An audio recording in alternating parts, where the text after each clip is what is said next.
Good morning, students.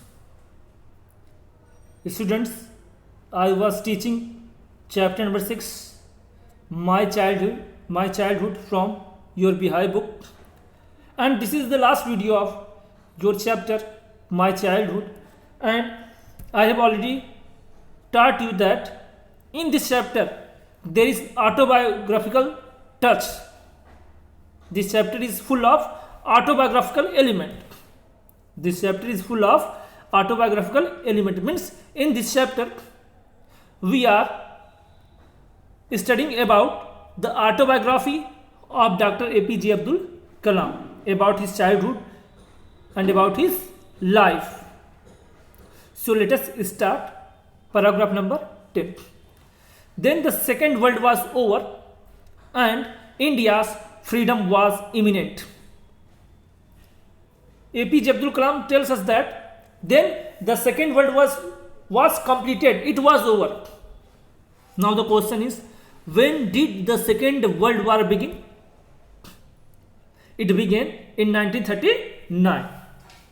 Your Second World War, it was started in 1939 and ended in 1945.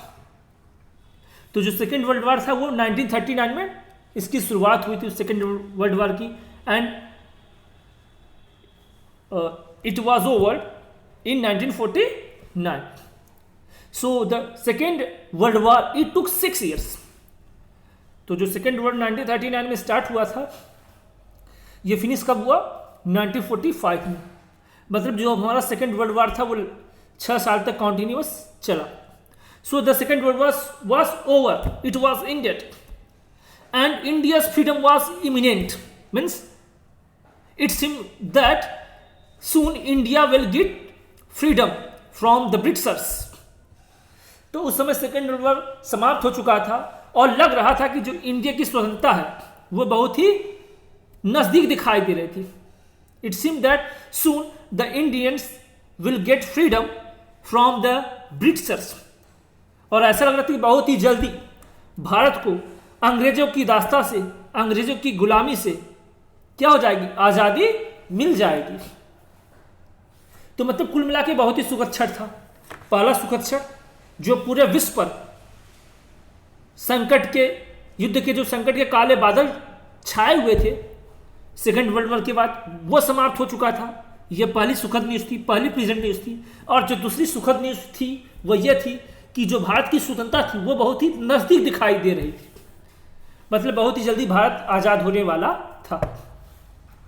Indians will build their own India, declared Gandhi ji, and our national father Gandhi ji, he declared that soon Indian will build their own India.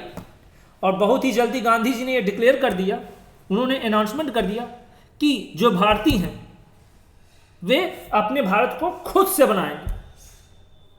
Indian will build their own India.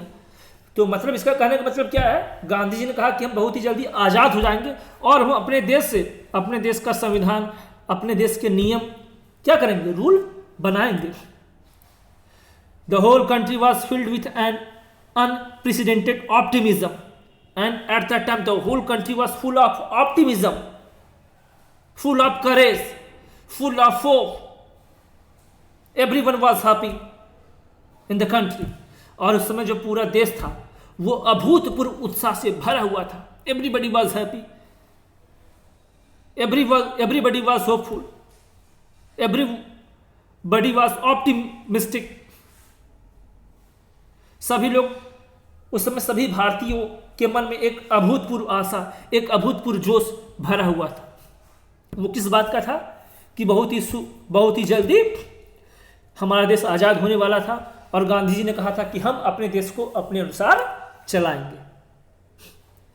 I asked my father for permission to leave Rameswaram, and at that time APJ Abdul Kalam he asked his permission to leave Rameswaram. और उसी समय APJ Abdul कलाम ने, जब चारों तरफ खुशी का माहौल छाया हुआ था, सेकेंड वर्ल्ड वार समाप्त हो गया था और भारत को आज़ादी मिलने वाली थी, तो उसी समय एपीजे अब्दुल कलाम ने अपने पिताजी से परमिशन मांगी रामेश्वरम को छोड़ने की. एपीजे अब्दुल कलाम ने अपने पिताजी से कहा, पिताजी मैं रामेश्वरम छोड़ना चाहता हूं, मैं रामेश्वरम छोड़ के जाना चाहता हूं। अब सवाल ये उठता है कि एपीजे अब्दुल कलाम रामेश्वरम क्यों छोड़ना चाहते थे और छोड़कर कहां जाना चाहते थे? And study at the district headquarters in Ramanathapuram, because he wanted to study at the district headquarters in Ramanathapuram, that's why he asked his father for the permission to leave Rameswaram. तो एपीजे अब्दुल कलाम अपने पिताजी से कहते हैं, पिताजी मैं अपनी पढ़ाई के लिए रामनाथपुरम का जो जिला मुख्यालय केंद्र है, मैं वहां पे पढ़ाई करना चाहता हूं।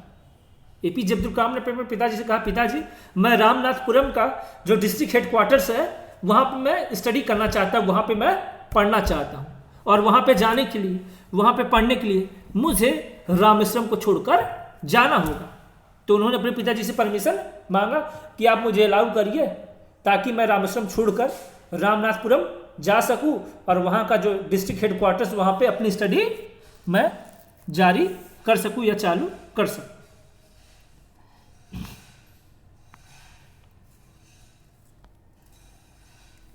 He told me as if thinking aloud, Abul, I know you have to go away to grow. Does the seagull not fly across the sun alone and without a nest? He told me as if thinking aloud. He means Abdul Kalam's father. He told him as if he was thinking, and he said in a loud voice. और अब्दुल कलाम के पिताजी ने अब्दुल कलाम से ऐसे कहा, इतने ऊंचे स्वर में कहा कि मानो वो कुछ सोच रहे हो, और उन्होंने कहा Abul means Abdul Kalam, I know you have to go away to grow. He said to Abdul Kalam that I know if you want to grow yourself then you have to leave this place and you have to study. तो अब्दुल कलाम के पिताजी ने कहा कि मुझे मालूम है कि तुमको विकसित होने के लिए, तुमको अपने आप को इम्प्रूव करने के लिए, अपने आप को विकसित करने के लिए, अपने आप को एजुकेट बनाने के लिए इस जगह को छोड़कर जाना होगा। मतलब मुझे मालूम है कि तुमको अपने आप को विकसित करने के लिए, अपने आप को एजुकेटेड बनाने के लिए इस रामेश्वरम को छोड़ के जाना होगा, क्योंकि यहाँ पे पढ़ाई का माहौल नहीं है। Does the seagull not fly across the sun alone and without a nest?